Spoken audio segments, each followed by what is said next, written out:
Hello, this is Gradye Parsons, and this is another in our continuing series of discussions on the foundations of polity, which is the first part of the Book of Order, which is part of our Constitution, which we know includes the Book of Order and the Book of Confessions. Today we're looking at F10204, Christ is the Church's Hope. In affirming with the earliest Christians that Jesus is Lord, the Church confesses that He is its hope, and that the Church, as Christ's body, is bound to His authority, thus free to live in the lively, joyous reality of the grace of God. Now, parallel section is found in the Second Helvetic Confession, in section 5.055. We are to have a good hope for all, and although God knows who are His, and here and there mention is made of a small number of elect, yet we must hope well of all, and not rashly judge any man to be reprobate. For Paul says to the Philippians, I thank my God for you all, because of your fellowship in the gospel, being persuaded that he who began a good work in you will bring it to the completion at the day of Jesus Christ. It is also right that I have this opinion of you all. Now, in the Book of Order section, where it talks about hope, that Christ is our hope, we need to kind of be honest about how we think about hope. Sometimes hope can be nothing more than sanctified wishful thinking. We hope there'll be enough money to pay the bills this month. We hope that we'll get this present for our gift. We hope some people will show up and make our church bigger. We hope the collection plates will get more money. We hope the minister's sermon will stop eventually. All these kind of hopes that we have. But what the Philippians passage reminds us is that this hope is a real thing. This hope is based on the fact that God in Jesus Christ has started something in you and in me and in our congregation and in our church, and that God is going to finish what God has started. That is our hope.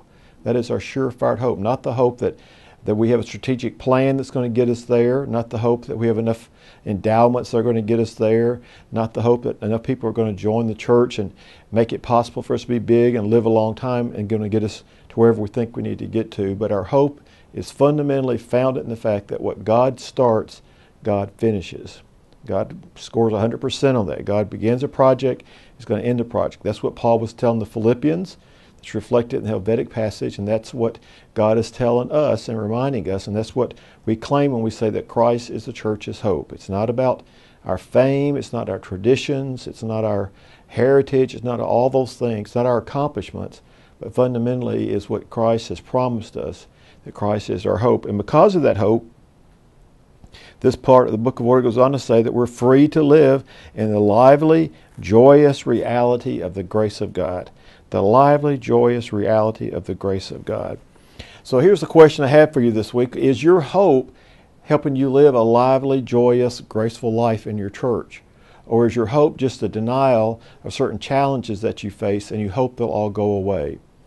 In that way, hope is not really honest. Hope is not really based in Jesus Christ. Hope is really based in some wishful thinking, that some things that are challenging us, some negative influences in our life that are bothering us, some struggles we may be having with each other and our relationships, just kind of hoping those will fade away. But it's not the hope that's free to live in this lively, joyous, grace-filled reality that is our life in Jesus Christ. So what kind of hope are you living in your church? What kind of hope are you living in your particular Christian walk? What kind of hope do you have that's seasoned when the session comes together to discern what the church should be about, or the presbytery comes together, General Assembly comes together? What is that hope, and how does that hope, what is the product of that hope? Is that hope something lively and joyous, or is it just a sense that, we can put that back in the box because we're not going to think about that today? That's not Christian hope. That's just being false with ourselves and false with the world. So I want to challenge you to think about what kind of hope do you have in your church? Is it the hope that's based in Jesus Christ, or the hope that's based in crossing your fingers and whistling in the dark and not stepping on a crack in the sidewalk? That's fake hope, folk hope. But the real hope that's in Jesus Christ, based on the fact that what God starts, God finishes. Thank you, and we'll be talking again.